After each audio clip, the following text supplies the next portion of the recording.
जय हिंद दोस्तों, मैं सेबी पंजीकृत सलाहकार नहीं हूं। यह वीडियो केवल शैक्षिक और सूचनात्मक उद्देश्य के लिए बनाई गई है। भाई, अनिल अग्रवाल को पच ही नहीं रहा है कि कैसे अडानी एंटरप्राइजेज को जयप्रकाश एसोसिएट लिमिटेड मिल गई।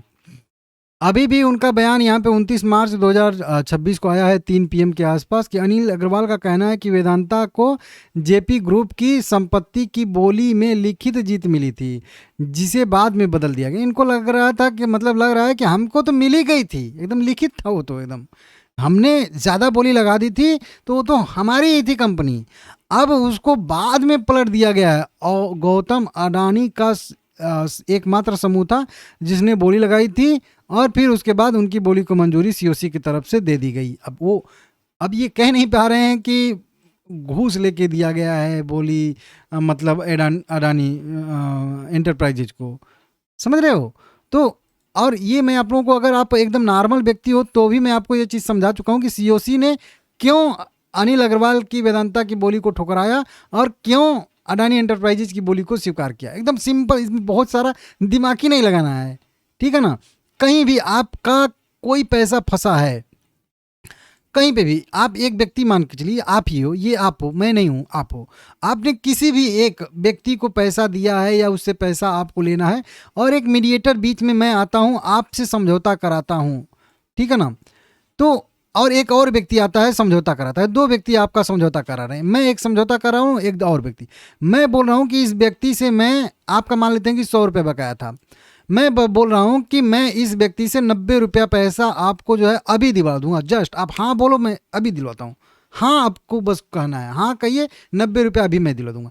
एक और व्यक्ति आता है, बोलता है कि नहीं, 90 रुपया क्यों लोगे, मैं तो आपको 92 रुपया दिलाऊंगा, 2 रुपया मैं आपको ज़्यादा दिलाऊंगा, या फिर मैं आपको 95 रुपया दिलवाऊंगा, लेकिन 1 साल के बाद दिलवाऊंगा।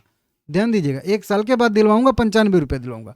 अब आप कौन सा चीज़ चूज करोगे? आप खुद आपको अपनी जगह पे रख के बताइए। आप सीधा बोलो कि भाई 90 रुपये दे, काम खत्म कर, 5 रुपया का झंझट छोड़। 1 साल के बाद कहीं फिर पलट गया तो समझ रहे हो? वही सिचुएशन है। बस यही अनिल अग्रवाल को पच ही नहीं रहा है कि कैसे मिल गई। और एसेट तो है ही जयप्रकाश एसोसिएट के पास, ऐसी तो बेफालतू कंपनी है नहीं, बस कर्ज था इसके वजह से, नहीं तो बढ़िया बिजनेस तो है ही कंपनी का। ये चीज़ यहाँ पे है। अब मेन जो कई दिन से हम लोग बात तो कर ही रहे थे इसी टॉपिक पे, लेकिन एक चीज़ छूट जा रहा था कि अडानी ये पावर जो 24% हिस्सेदारी अधिग्रहण करने की बात चल रही थी अडानी एंटरप्राइजेज के थ्रू, उसका क्या होगा?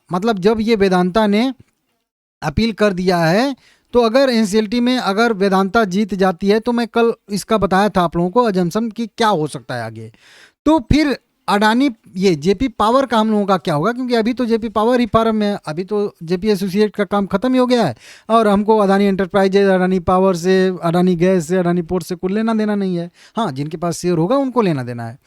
तो खास करके हमको तो जेपी पावर से ही मतलब है। तो जेपी पावर की 24% जो वो हिस्सेदारी थी, वो किसके पास जाएगी? तो देखिए यही चीज़ है जो कल वाला वीडियो आप लोग देख लीजिएगा। अगर पहले तो अभी तो देखिए, अभी के रेजुलेशन के हिसाब से बिड अडानी एंटरप्राइजेज ने जीता है। अडानी एंटरप्राइजेज अपने कई सारे मित्रों को साझेदार के तौर पे ले लेगी, जिसमें अडानी गैस भी आ चुका है, अडानी पोर्ट भी आ चुका है, मैं आप लोगों को ये न्यूज़ बता चुका हूँ। और फिर उसके बाद अडानी पावर ने भी अपना पावर बिजनेस खरीदने के लिए और 24% ये जेपी पावर की हिस्सेदारी खरीदने के लिए इच्छा जाहिर की है, अगर मंजूरी मिलती है तो ये होगा। तो अगर ये रेजुलेशन जस का तस रहता है और अडानी एंटरप्राइजेज के पास ही ये बिड रहती है, तो 24% हिस्सेदारी जो है जेपी पावर का, वो अडानी पावर के पास जाएगी सीधा सीधा। फिर बाद में मर्जर होगा नहीं होगा, और इन्वेस्टमेंट करेंगे नहीं करेंगे, हिस्सेदारी बढ़ाएंगे नहीं बढ़ाएंगे, वो बात का बात रहेगा। मान के चलिएगा ये जो है 24% हिस्सेदारी अडानी पावर के पास सीधा सीधा जाएगी हम लोगों की जेपी पावर की। क्लियर यहाँ पर हो गया? अगर से वेदांता जीत जाती है तो फिर से बोली लगेंगी, फिर से वेदांता की बोली है उस पर भी हो सकता है विचार हो, या फिर अडानी एंटरप्राइजेज इसको जो है सुप्रीम कोर्ट में भी लेके जा सकती है, फिर वहाँ पे भी मैटर फंसेगा, तो फिर बहुत सारी चीज़ें हो सकती है। फिर जेपी पावर की 24% हिस्सेदारी किसके पास जाएगी? फिर ये 6 महीने साल भर का टाइम लग जाएगा पता करने में कि कब। अभी के हिसाब से तो अडानी पावर को मिल रही है, लेकिन अगर जेपी ये वेदांता जीतती है तो फिर अडानी इंटरप्राइजेज ऊपरी कोर्ट में जाएगी, या फिर वेदांता के बोली पे विचार होगा, सीओसी फिर से बोली मंगा सकती है, तो फिर से सीओसी फिर से अगर बोली मंगाती है तो फिर से हो सकता है दालमिया भारत, वो सारी जो पीछे कंपनियां 15 कंपनियां बोली लगाई थी वो फिर से फार्म में आ जाएं। फिर हो सकता है कि उसमें से कोई और अन्य कंपनी हो जो इन वेदांता से भी और अदानी एंटरप्राइजेस से भी ज़्यादा बोली लगा दे, तो फिर उसके पास जयप्रकाश एसोसिएट लिमिटेड का टोटल बिजनेस जाएगा। मतलब अगर फिर से बोली लगना शुरू होगा, वेदांता अगर ये बिड जीतता है तो फिर तो किसी के पास जा सकती है जो भी उस समय सबसे ज़्यादा बोली लगाएगा। फिर तो वेदांता का भी पत्ता कर सकता है और अदानी इंटरप्राइजेज का भी पत्ता कर सकता है अगर किसी ने ज़्यादा बोली लगा दिया था।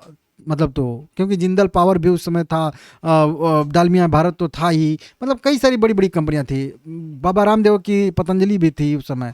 तो ये सारी की सारी चीज़ें हो, तो उस समय का तो मान के चलिए फिर तो किसी को भी जा सकती है। फिर उस समय जो ज़्यादा बोली लगाएगा, तो फिर हाल के लिए मान के चलिए कि ये अडानी पावर को इसका 24% स्टेक जाएगा। और यही हम लोगों के अडानी पावर के हित में यही है कि जेपी मतलब अडानी ग्रुप में ही मतलब जेपी पावर की हिस्सेदारी जाए। अगर वेदांता भी अगर बीड जीतता है, अगर वेदांता के पास जेपी पावर की हिस्सेदारी जाती है तो वो भी एक तरीके से कह लीजिए निगेटिव रहेगा। जेपी पावर की बात कर रहा हूँ, ठीक है ना। बाकी जयप्रकाश एसोसिएट लिमिटेड वालों के लिए अगर वेदांता के पास जयप्रकाश एसोसिएट लिमिटेड जाती है तो वो थोड़ा सा एक उम्मीद रहेगा कि शायद वेदांता 1-2% ऑफर कर दे, क्योंकि जयप्रकाश एसोसिएट लिमिटेड ने ये अडानी एंटरप्राइजेज ने तो कुछ भी ऑफर ही नहीं किया, तो उनके लिए तो ये जयप्रकाश एसोसिएट वालों के लिए तो दिक्कत ही है। अब तो ये काम खत्म ही हो गया, वो तो सोचेंगे कि अब वेदांता को मिल जाए, लेकिन अडानी एंटरप्राइज ये अडानी जेपी पावर वाले सोचेंगे कि ये बिड इन्हीं के पास रहे, ठीक है ना। तो बढ़िया रहेगा। मतलब अगर आपके पास केवल जेपी पावर है तो आप सोचिए कि ये बिड जो है वो अडानी के पास ही रहे, बढ़िया रहेगा, ठीक है ना।